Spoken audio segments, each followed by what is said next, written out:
everybody, welcome to yet another video. So today we're having a look at the Anest Iwata WS400 Series 2. This is the 1.3 HD version.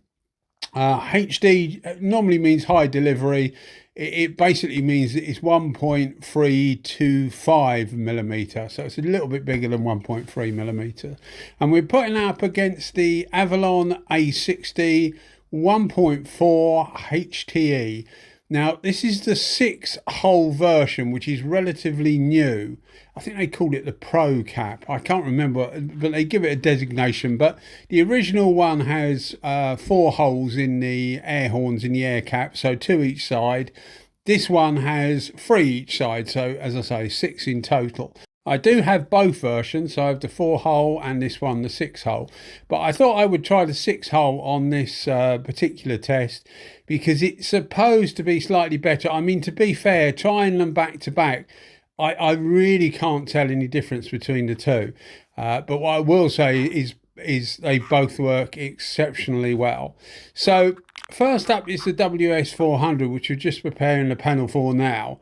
And the reason I wanted to put the Avalon A60 up against the WS400, because the WS400 is a really good spray gun. I did a top, and I'll put a link in the description, I did a top 12 clear coat spray gun video. I didn't have the Avalon at the time, but I did a top 12 video of my, or what I class as my top 12 clear coat guns. And there's a various criteria for marking them. It's not just what I think, because I don't think that would be fair. So it's, you know, performance, the value for money, various criteria. But obviously value for money has to come into it, because not everybody can afford really expensive guns. So if a gun performs reasonably well and doesn't cost a lot of money, then it's going to get a bit higher up than one that costs quite a lot of money and performs the same. Just makes sense, doesn't it?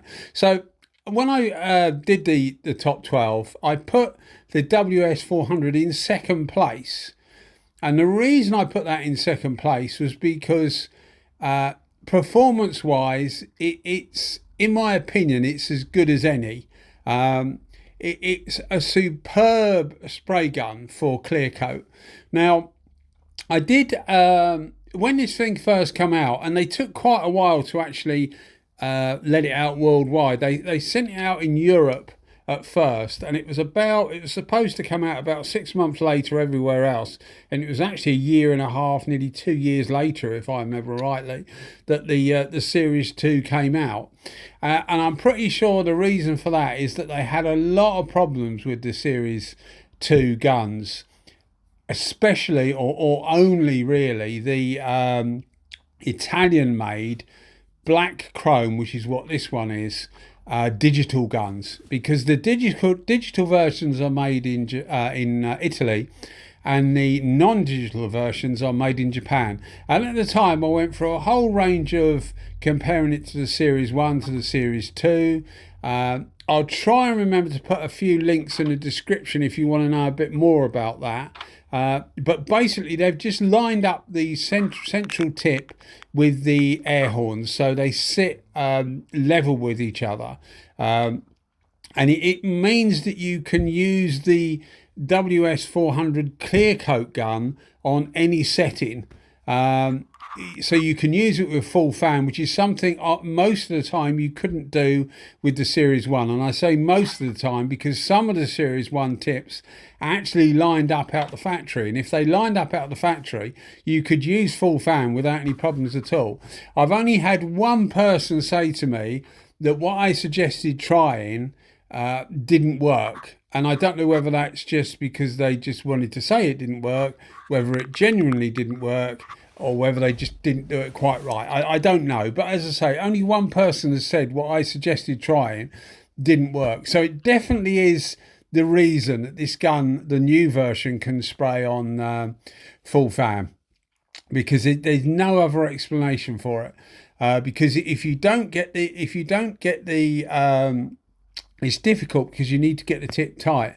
But if you don't get this lined up correctly, then it starts to get the same problems with full fan that the original had. So to me, the whole Series 2 LS400 and the OBS versions are a bit of a... it's just a revamp, really. It's not the big change that Anest Iwata are saying, you know, making them much more user friendly, etc., etc. Because the LS400 original and the OBS version, because they have a different tip in them, and the LS has a different cap anyway, they actually perform fine. Because they're not a WS400 clear. The original Series 1s were exactly the same. They just had base or clear written on them, and they did have problems with the base coat version putting the clear coat on too dry, and that's because effectively they put a clear coat tip in it because they obviously hadn't done enough testing to try it. But I suppose that's what happens when you get a big manufacturer. They tend to jump into things thinking that it's going to work, and then they send it out and then realise it's not, whereas they should really do all that before they send it out in the first place. Anyway, as far as I know, they're telling everybody that the problems with the metal plating is solved, although I know people that have been on free spray guns, so they've been exchanged by Anest Iwata 3 times, and they're still getting problems with these digital guns with the coating coming off. Doesn't stop the gun working. It just means that it looks horrible, and you can get little bits of chrome in your fingers if you're not careful.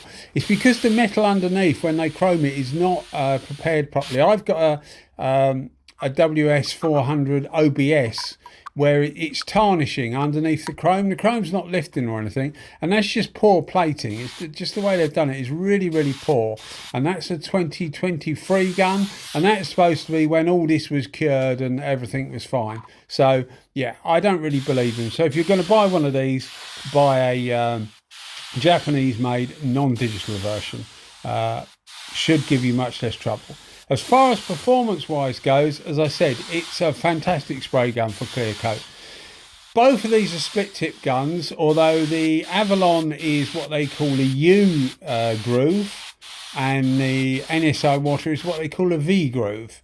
So the groove at the base on the Anest Iwata is a bit sharper.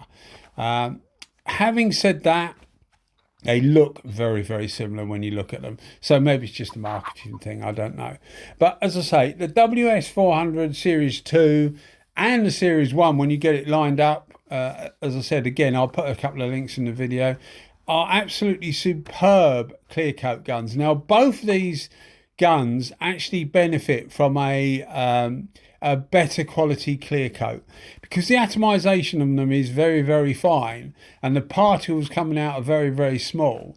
I tend to find that cheaper clear coats that don't flow out quite so well tend to react and respond not so well when the atomization is really fine. You tend to want quite a lot on, and then it flows out with the cheaper clear coats, whereas with the more expensive clear coats, I'm not talking about the, you know, a Sickin Superior or something like that, which is loads of money. I'm just talking about like the next stage up from your cheaper clear coat. So in the UK, you'll get clear coats that are like £65 for a 7.5 litre kit. If you go to like £110, you will get a better quality clear coat, and it just flows out better, and they tend to react better in these split tip guns. Now, as I say, both of these are split tip guns, so neither of these are particularly fast. And something came up the other day actually that we were talking about, a few of us were talking about, and it was the fact that we'd had quite hot weather in the UK. It's actually changed now, but we had quite hot weather in the UK. And in my little workshop, the temperatures were around about 37 degrees Celsius, which is what, nearly 100 Fahrenheit, something like that. And I hadn't used a split tip gun for about 6 weeks because we had these temperatures for quite a long time. Because they're not really putting enough material on when it's quite warm. So do bear that in mind. They, you know, at normal temperatures, so like 25 degrees Celsius, what's that, 78, 80 degrees Fahrenheit. Absolutely fine, and obviously lower than that. In fact, lower than that, they actually work quite well because they don't overload the panel. You're putting a thinner coating effectively. It tends to mean you get quite good results when the weather's quite cold. But yeah, as far as performance wise goes, you really can't beat them. Obviously, given the caveats that I just stated about the temperature and things like that, because it just gets too warm for it, I think, and the small droplets of clear coat are actually drying or curing on their way to the panel, if it makes sense, because it's just that warm. So with that little caveat, you really won't find a better gun than the WS400. So one of the reasons I wanted to put the A60 up against it is because the first A60 I got was the UMP version, and I was really impressed with it. I got that in 1.3. Did I get it in 1. No, I didn't. I got it in 1.4. I got it in 1.4 because I knew that it'd be relatively slow. And with these split tip guns, when you go up a tip size, there tends to be no detrimental effect on the atomization. With a lot of conventional tips, you will find that if you go to a smaller tip size, obviously it reduces the flow, and I think because the same amount of air is going through the gun but there's less flow, it tends to atomize the paint better. And what happens with the split tip guns is that even if you increase the tip size, it doesn't seem to alter the atomization. So I've got I've got a Kiwami 4 WB in 1.6. And I've used that for clear coat, and it comes out really nice. It does speed the gun up a lot. I wouldn't recommend it for all applications, but it does speed the gun up quite a lot, and there still doesn't seem to be any detrimental effect on the on the finish. So the atomization stays fine. So I think it's always safe that you can go up a tip size or two. I know they make the WS400, for example, in a 1.5 HD, and as far as I know, Avalon also make a 1.5 in their A60. I haven't got all of them. I've got a 1.3 now, and I've got a 1.4. One day I'll try and get a 1.2, see what that's like, and try and get a 1.5. But you know, the tip sets for all these are quite expensive, so it's only when I can get one at a price that I like, really, for want of a better word, that I'll actually end up getting one. So we're getting ready to use the Avalon. I use the Avalon at exactly the same settings that I used the WS400 on, and that was 2 bar, so 29 psi, full fan and full fluid. So both of them were, had exactly the same settings. So they're both flowing as much as they can. As I say, the Avalon is as slow as the WS. If you look back at the footage, because the panels are exactly the same, you can look at this. The Avalon was slightly faster, and the reason for that, I think, is the fact that it was just a slightly bigger tip. But as far as the performance goes of the Avalon, it's right up there with the WS400 and with the Porfish PRD 717, which is also an excellent gun. I didn't put the Avalon up against the PRD 717 because for me the 717 is a different gun because it works much better at a lower pressure, so it's quite different for me. I really like the PRD 717, and I use that at 1.5 bar. I wouldn't be confident at using either of these at 1.5 bar because they don't produce the finish. The ideal gun to actually, if you're looking in the Porfish range, to put against these two would really be the PRD 627. I will do a video against the 717 at some time, but I will use it at a lower pressure. And then you will see that it's capable of doing what these do, but at a lower pressure. So I always think of it as a slightly different gun to the WS's, the Avalons, the 625s, etc.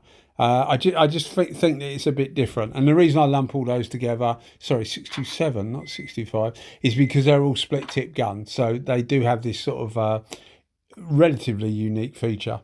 Air consumption of both of these is around about, I would guess, about 12.5 to 13 CFM, so they both use a reasonable amount of air. The Iwata uses a little bit more than the Avalon, but it really isn't much difference. When you see the gun at the start of before we actually do like a pattern spray out, the gauge that's on there is exactly the same gauge that was on the other gun, which is part of the whole reason of keeping everything the same. And you should see that the reading is barely different, and that means that both guns are drawing the same amount of air. If, for example, you had a gun at 2 bar, so say the WS was at 2 bar, the first gun on there, and I left the gauge exactly as it was, just unscrewed it off one, screwed it onto the other, which is exactly what I do. And then you pulled the trigger on the Avalon, and that gauge was saying 1.5 bar. It means that the Avalon is using a lot more air than the WS. But that wasn't the case. It was actually, I actually turned it down slightly, if I remember rightly. You'll see it in a second anyway. So from memory, the Avalon actually uses a little bit less air, but both of them are between the 12 and 13 CFM, so they're not lower air consumptions at all. I would say it's probably about average for the sort of like the big guns, for want of a better word. One of the things I noticed with the Avalon, and I did point out in the unboxing, and again I'll try and put a link in the description. There should be quite a few links in the description if I've got my act together, so that you can find out a little bit more about what I'm saying without me going into all of it here. But it has a gasket at the front, and Avalon recently announced that they've actually redeveloped, I think it's called the Extreme, the Avalon A60 Extreme. I haven't got one. Hopefully eventually I'll get one, but I haven't got one yet. But they've done away with the gasket at the front, so the Anest Iwata, the WS400, has a like a no gasket. Segola call it a metal on metal, but effectively it's just the taper seat at the back of the fluid tip. And as long as that is clean and not marked, and the same with the reception point inside the gun, that's your sealing point. So there's no washer or anything to compress. Avalon have announced that they're doing a similar thing.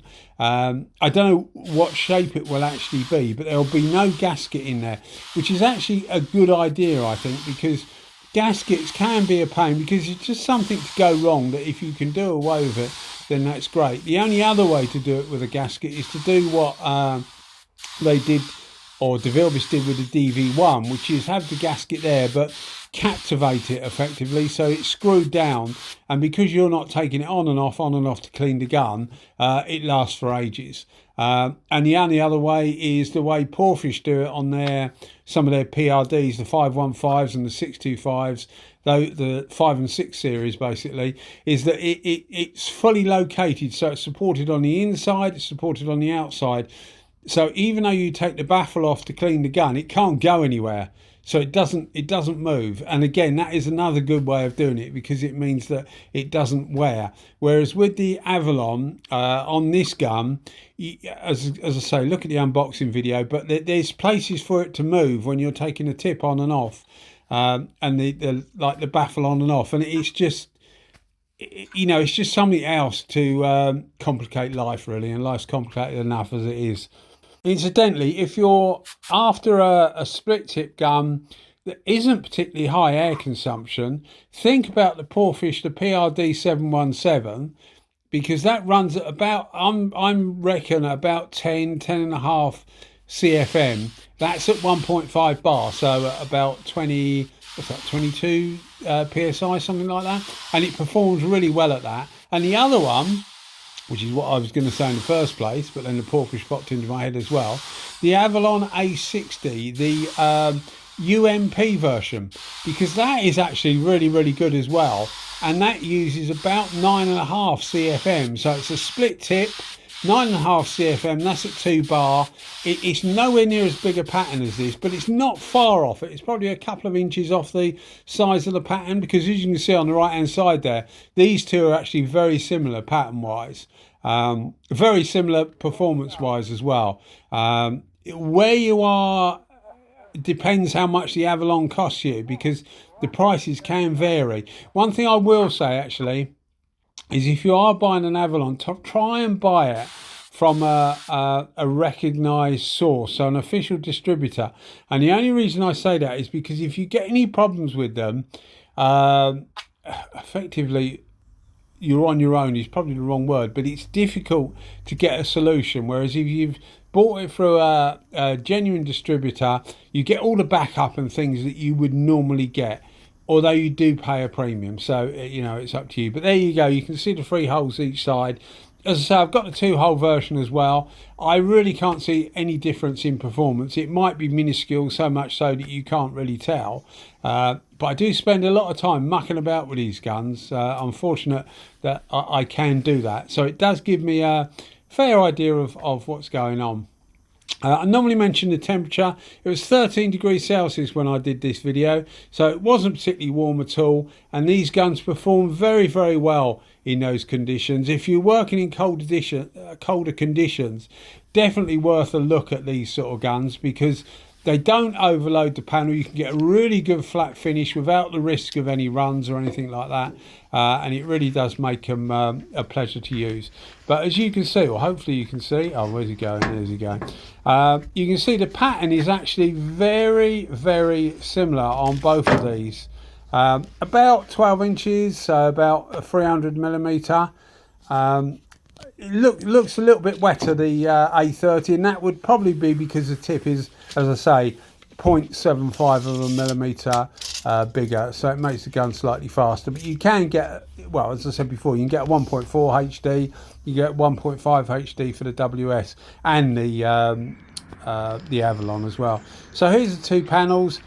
Everything you see is always off the gun. Nothing is touched, nothing is polished or anything. I try and leave the panel to the next day, which I think is the case in this one. Yeah, this was next day.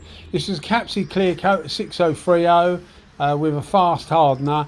As I said to you before, these guns do benefit from a slightly better quality clear coat, because it means you can put a nice or relatively thin coat of clear coat, but you still get a nice flow out because the atomization is just so fine. But with the caveat, as I said, about the warmer weather. Anyway, guys, as you can see, I couldn't split these 2, and when you consider one cost me over twice as much as the other, then there's only one winner here, which has got to be the Avalon. Also, speaking of the Avalon, the build quality of it is actually really, really good. It's different to the Iwata. It's not as flash. It doesn't look as bright, but it actually seems better put together, if that makes sense. So I think the Avalon will last longer, which the way the Iwatas are going probably isn't that long anyway. But no, definitely I think the Avalon would pip it in build quality. Anyway, guys, thanks as always for watching. Cheers, bye bye.